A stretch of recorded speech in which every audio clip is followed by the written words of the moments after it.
Assalamualaikum warahmatullahi wabarakatuh. Sahabat YSI sekalian, semoga kalian selalu dalam lindungan Allah Subhanahu wa taala. Sahabatku, ada seorang mantan penyihir di Saudi Arabia yang sudah bertaubat.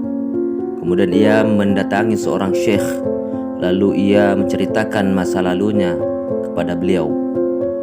Lalu syekh ini menceritakan kepada murid-muridnya tentang masa lalu gelap yang pernah dilalui seorang penyihir tersebut. Kalau di Indonesia sering disebut dukun santet. Syekh itu menceritakan, seorang penyihir ini atau dukun santet ini bukan sembarangan dukun santet. Dia adalah rajanya dukun santet. Sudah ratusan nyawa manusia dia korbankan. Dari seluruh penyihir yang ada di sana, tidak ada yang lebih kuat sihirnya atau santetnya dibandingkan dukun tersebut. Sehingga penyihir-penyihir yang lain, jika disebutkan nama dia, semua ketakutan dan segan pada beliau. Pernah suatu malam, di saat malam yang sepi sejuk, tentunya hampir semua manusia sedang dalam menikmati tidur yang nyenyak, melepaskan kelelahan seharian beraktivitas.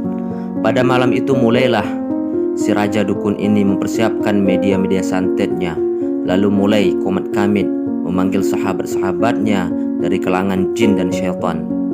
Dan mulailah dia melakukan serangan sihir atau santet yang ditujukan kepada seorang pemuda atas suruhan orang yang tentunya dia mendapatkan bayaran. Seminggu setelah aksinya itu, dia mencari informasi tentang pemuda yang menjadi target santetnya. Namun tidak ada kabar buruk pada pemuda tersebut.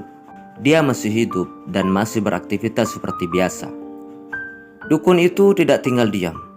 Dia kembali melancarkan aksinya pada malam-malam berikut. Namun usaha jahatnya belum membawa hasil. Minggu ke minggu, bulan ke bulan, tahun ke tahun usahanya tetap tidak membawa hasil. Singkat cerita, sampai 3 tahun dia melancarkan aksinya itu. Namun pemuda tersebut tidak tumbang juga. Akhirnya dia pun menyerah dan sangat kebingungan. Selama hidupnya belum pernah menemukan manusia seperti itu.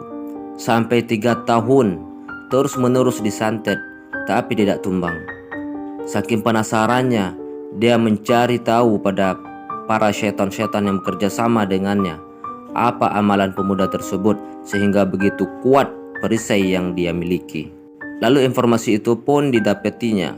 Ternyata yang membuat selama ini pemuda tersebut tidak tembus-tembus saat disantet, dia mengamalkan satu ayat dari Al-Quran. Setiap selesai sholat 5 waktu, dia selalu rutin atau istiqomah membacakan ayat kursi. Subhanallah sahabat, ternyata begitu dahsyat energi atau power dari ayat yang satu ini. Selama ini kita sering mengabaikan ayat ini, merasa sepele. Maka oleh sebab itu sahabat, bagi kita semua, maka usahakan, kita rutinkan, kita istiqomahkan untuk selalu kita membaca ayat kursi setelah sholat 5 waktu. Karena manfaat pertama jika kita membaca ayat kursi sehabis sholat adalah kita akan dijaga oleh Allah Subhanahu wa taala dari berbagai godaan syaitan, kejahatan manusia, binatang buas yang bersifat negatif bagi diri kita atau membahayakan kita, dan mendapatkan perlindungan untuk keluarga dan harta benda kita. Semoga ini bermanfaat untuk sahabat semuanya. Wallahu a'lam bishawab. Wassalamualaikum warahmatullahi wabarakatuh.